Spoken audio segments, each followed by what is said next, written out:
El circo político en España no para. Los independentistas lograron lo que querían, pinganillos en el Congreso para hablar en catalán, gallego y euskera. Pero semanas después, la realidad los golpea. El impacto mediático ha sido nulo, tanto en redes como en televisión.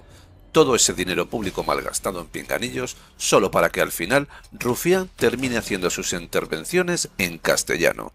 Un derroche absurdo. Alfonso Serrano, harto de esta situación, no ha podido contenerse más y ha enumerado una por una las chorradas que exigen los independentistas, demostrando que al final todo ha sido un teatro absurdo, que solo ha significado más gastos inútiles para los españoles. ¿Hasta cuándo seguirá este derroche de dinero público? ¿Te parece justo que sigan malgastando recursos? No te pierdas esta intervención donde Serrano pone los puntos sobre las íes y expone lo que nadie se atreve a decir. Únete a la conversación y deja tu opinión aquí abajo sobre este circo político. Gracias, presidente. Señorías, quiero antes de fijar la posición de mi grupo dejar clara una reflexión individual, no solo como senador del Grupo Popular, sino como madrileño. Yo me siento muy orgulloso de la tierra en la que nací y vivo, supongo que ustedes también de la suya. Creo que vivo en la mejor región y ciudad de España, supongo que todos ustedes dirán lo mismo de la suya. Pero hay algo que no tenemos y que envidiamos, y al menos yo, y no estoy hablando de quienes tienen playa. Hablo de quienes tienen una segunda lengua. Son afortunados. Tienen dos lenguas, la mejor del mundo, la más universal de todas, y la suya propia de sus comunidades autónomas. Y yo, honestamente, se lo digo, yo les envidio. Y quienes tienen esa fortuna tienen la obligación y el derecho a cuidarla y promocionarla, y quienes no la tenemos, lo mínimo que podemos hacer, efectivamente, es respetarla. Pero esta proposición de ley no va de eso. Señorías, en estos casi 44 años de democracia, de éxito constitucional y de desarrollo autonómico, desde todos los rincones de España y desde todas las posiciones políticas, se ha trabajado en esa aspiración de integrar sensibilidades regionalistas y nacionalistas en el proyecto común que es España. Pero para ustedes nunca ha sido suficiente. Comenzamos por la propia Constitución, con el reconocimiento a nacionalidades y regiones, así como a las lenguas cooficiales en sus respectivas comunidades autónomas. No fue suficiente. Avanzamos en ese reconocimiento con un proceso estatutario inédito. Tampoco fue suficiente. Seguimos con un desarrollo autonómico que ponía fin al centralismo franquista y devolvía la autonomía, pero tampoco fue suficiente. Continuamos con una cesión permanente de competencias que calmara esos supuestos agravios. Tampoco fue suficiente. Incluso hubo presidentes que intentaron hablar catalán en la intimidad. Tampoco fue suficiente. Otros ofrecieron la nación española como concepto discutido y discutible. Tampoco fue suficiente. Retiramos símbolos nacionales de sus propios territorios hasta prácticamente desaparecer en algunas zonas. Tampoco fue suficiente para ustedes. Cedimos impuestos y más competencias. Y nada. Se permitió que en la defensa y promoción de sus lenguas cooficiales se pasara a la persecución de quienes no la hablaban o quienes no la usaban para rotular sus comercios. No era suficiente tampoco, y siguieron. Mientras fuera de nuestras fronteras la gente habla del idioma español, aquí hablamos del castellano, porque consideramos que gallego, vasco, catalán, valenciano, bable, aranés son tan españolas como los toros, pero tampoco ha sido suficiente para ustedes. Mientras se introdujeron aquí en las cámaras, como en el Senado, las lenguas cooficiales en alguna iniciativa, seguía sin ser suficiente. La promoción de su lengua, señorías, de algunas lenguas cooficiales, les llevó en regiones como Cataluña, Baleares o País Vasco a primar más su conocimiento en oposiciones a médicos que en una buena preparación o en un currículum vitae. Sí, señorías, prefieren no tener médicos a tenerlos que solo hablen castellano. O dicho de otra manera, entre gente que salvara vidas o que promocionara su lengua, preferían lo segundo y desechaban a los primeros. Pero tampoco ha sido suficiente.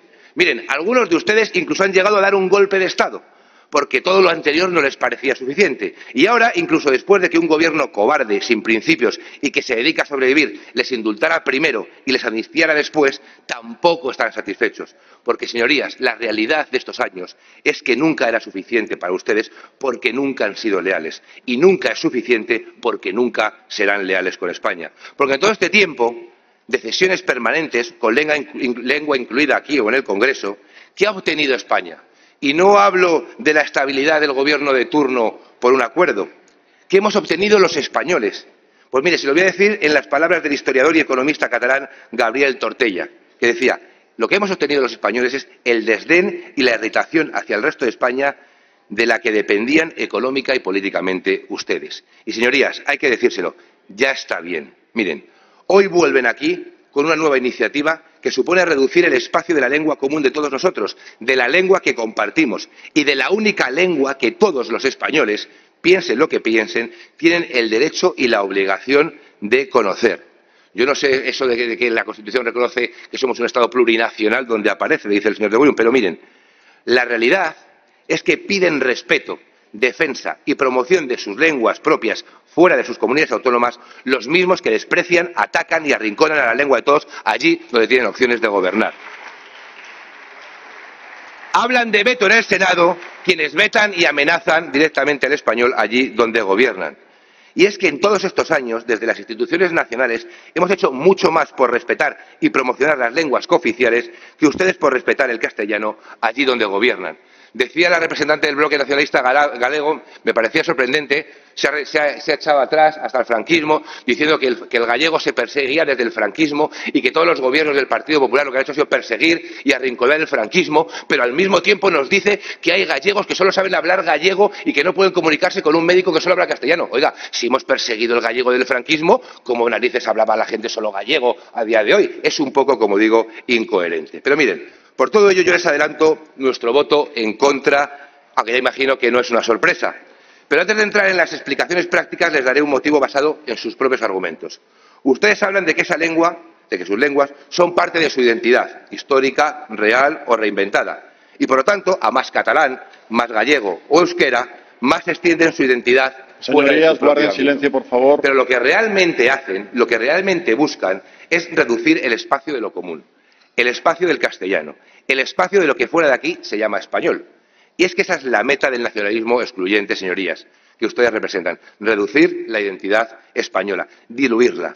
Y lo hacen en aquellas comunidades donde gobiernan y pretenden hacerlo en las instituciones que son de todos. Porque, señorías, yo me pregunto, ¿por qué Puigdemont y Santos Cerdán pueden hablar sin pinganillo y a nosotros quieren obligarnos? ¿Por qué en los pasillos o en los despachos de este Senado, para pactar enmiendas o apretar al Partido Socialista, no les exigen un traductor? ¿Por qué Sánchez puede entregarle la seguridad social al País Vasco en un perfecto castellano en su reunión con el Lehendakari y yo tengo que ponerme un pinganillo para que me hablen de la industria vasca? ¿O consideran sus señorías que cuando en el Partido Socialista o en Moncloa no les están esperando con un sistema de traducción propio de la ONU es una falta de respeto o una desconsideración? ¿O es que como ya les ponen la alfombra y hay genuflexión previa, con eso ya vale?